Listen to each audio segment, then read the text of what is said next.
নমস্কার, আমি অর্পিতা। আপনাদের সবাইকে স্বাগত জানাই সেন চৌধুরীর রান্নাঘরে।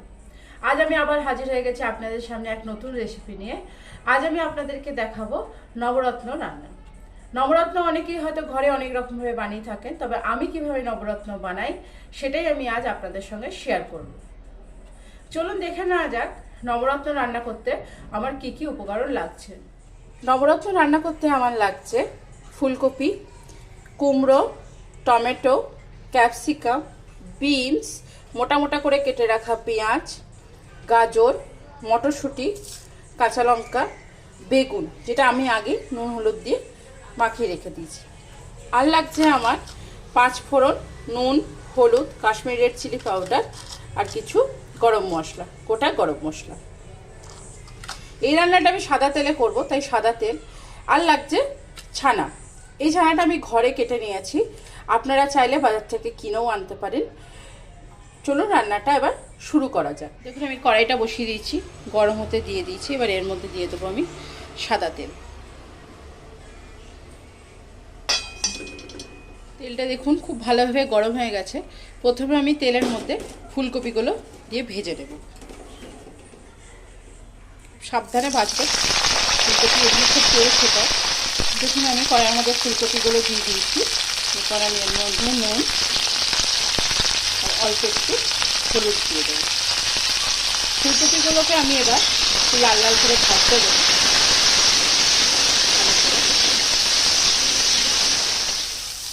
দেখুন ফুলকপিটা আমার মোটামুটি ভাজা হয়ে গেছে, বেশ লাল লাল করেই ভাজা হয়েছে। খুব লাল আমি করিনি, তবে দেখুন ভালোই লাল লাল করেছি। করে ভেজে এবার তুলে নেব।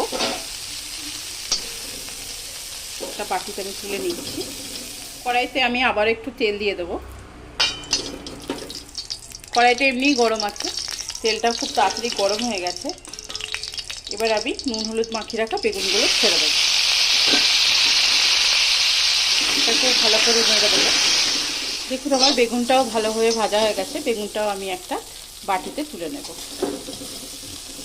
এরপর আমরা কড়াইয়ে আবার একটু তেল দিয়ে দেবো। তেল দিয়ে এতে 5 ফোড়নটা দিয়ে 5 ফোড়নটা একটু ভেজে নেব। 5 ফোড়নটা যখন আমি খুব ভালো করে ভেজে নিয়েছি, আমি কিন্তু তেলে গোটা গরম মশলা ফোড়ন দিইনি। আমি কখন গোটা গরম মশলাটা দেবো তরকারির মধ্যে সেটা আপনারা দেখতে থাকুন। প্রথমে আমি কুমড়োটা দিয়ে দিলাম। কুমড়োটা দিয়ে ভালো করে নেড়ে নেব তেলের মধ্যে।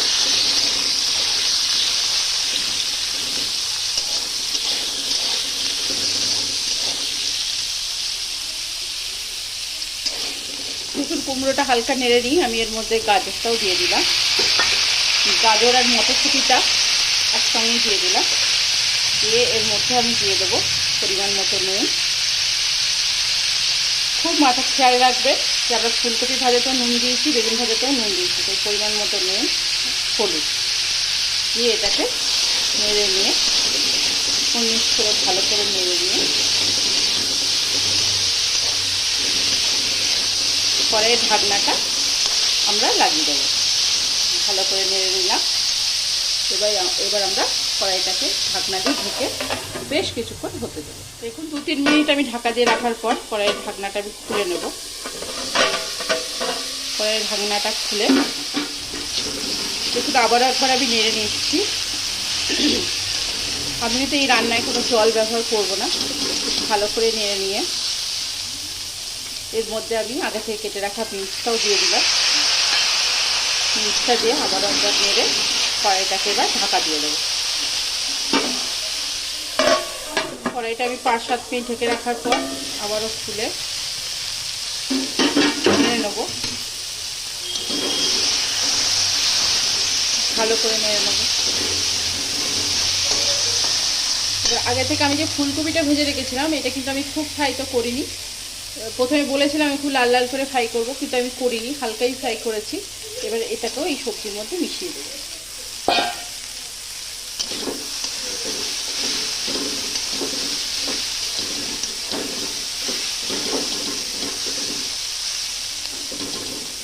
সবজিগুলো আমার এখনো সেদ্ধ হয়নি, দেখুন।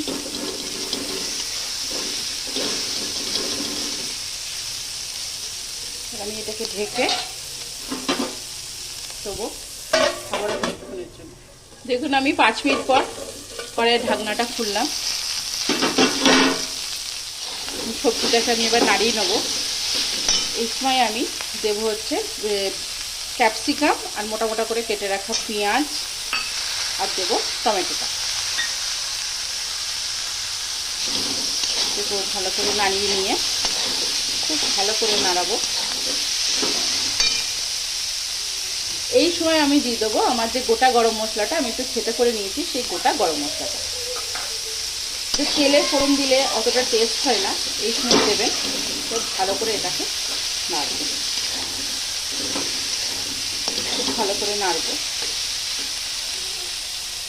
এটাকে একদম মিডিয়াম ফ্লেমে, লো মিডিয়াম ফ্লেমে আবারও ঢাকা দিয়ে রেখে দেবো। অন্যদিকে আমরা কি করব, আমরা যে আগে থেকে কেটে রেখেছিলাম ছানাটা, সেই ছানাটা একটা থালায় নিয়ে ভালো করে স্ম্যাশ করে নেবো বা মেখে নেবো। আপনারা চাইলে ছানাটা শিলেও বেটে নিতে পারেন, কিন্তু আমার অসুবিধা আছে এক হাতে বাটাও, সেজন্য আমি হাত দিয়ে ছেনে নেবো এইভাবে।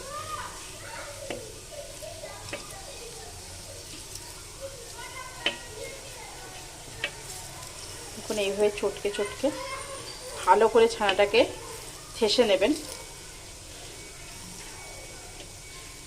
এরকম করে যেন ডো করলে, এরকম গোল করলে যেন ফেটে না যায়, এইভাবে ছানাটাকে সেনে নেবেন। ছানাটা কিন্তু আমি একবারে যে পুরো চিপে জলটা ঝরিয়ে দিয়েছি তা না, মোটামুটি ভাবে আমি জলটা ঝরিয়েছি। এ দেখুন হাতের আমি এইখানটা দিয়ে ঠাসছি, এইভাবে নেবেন, নিয়ে এইভাবে ভালো করে এইভাবে ঠেসে নেবেন। এর মধ্যে কোনো নুন গোলমরিচের গুঁড়ো কিচ্ছু ব্যবহার করবেন না, জাস্ট এইভাবে ঠেসে নেবেন খুব ভালো করে।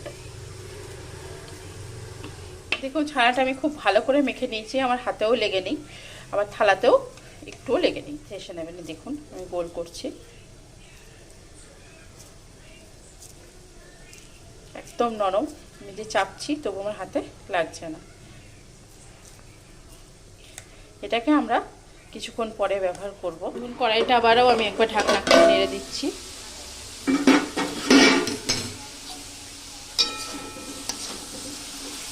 সবজিগুলো একদম হালকা হয়ে যাচ্ছে। এই নবরত্ন রান্নাটা আমি আমার মায়ের কাছ থেকে শিখেছি, এটা পুরোপুরি আমার মায়ের রেসিপি।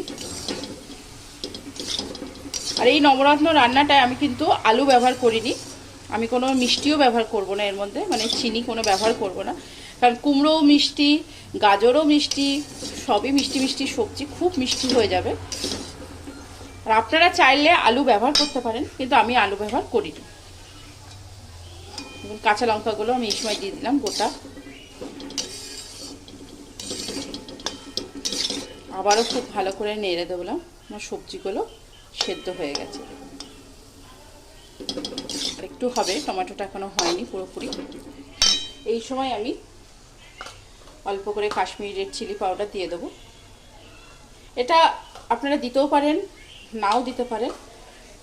ব্যাস আবারও একবার নেড়ে দিলাম, আবারও আমি একবার ঢাকা দিয়ে দেবো।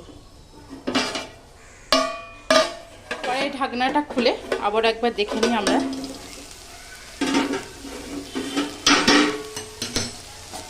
দেখুন তরকারিটা প্রায় হব হব হয়ে এসছে। এই সময় আমি আগে থেকে ভেজে রাখা বেগুনটাও দিয়ে দেবো।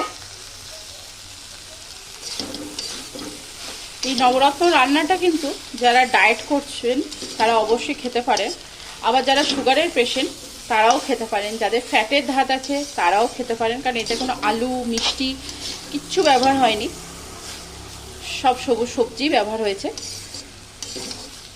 দেখুন ভালো করে আমি নেড়ে দিলাম, ভালো করে আমি খুব ভালো করে নাড়লাম।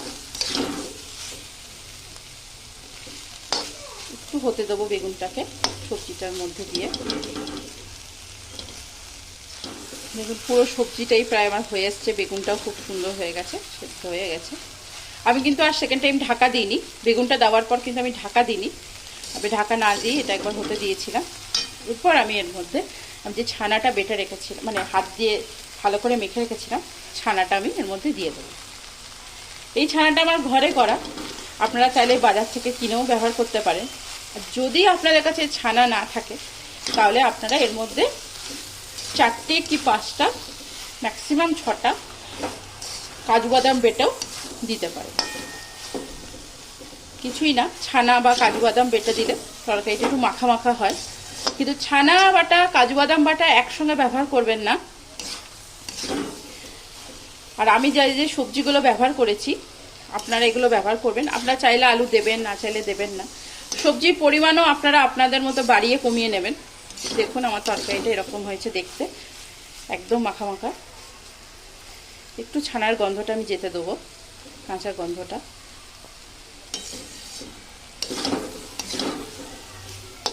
দেখুন আমার নবরত্নটা একদম তৈরি হয়ে গেছে। এবার আমি এটা একটা জায়গায় তুলে নেব।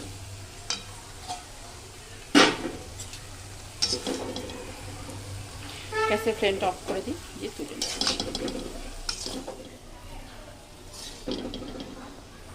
দেখুন সবজিটা আমার এরকম দেখতে হয়েছে, তো মাখা মাখা। আজকে আমি আপনাদের দেখালাম নবরত্ন। নবরত্ন হয়তো আপনারা অনেকে অনেকভাবে বানিয়ে থাকেন, কিন্তু একবার আপনারা আমার মতো একবার বানিয়ে দেখবেন, ভীষণ সুন্দর খেতে হয়।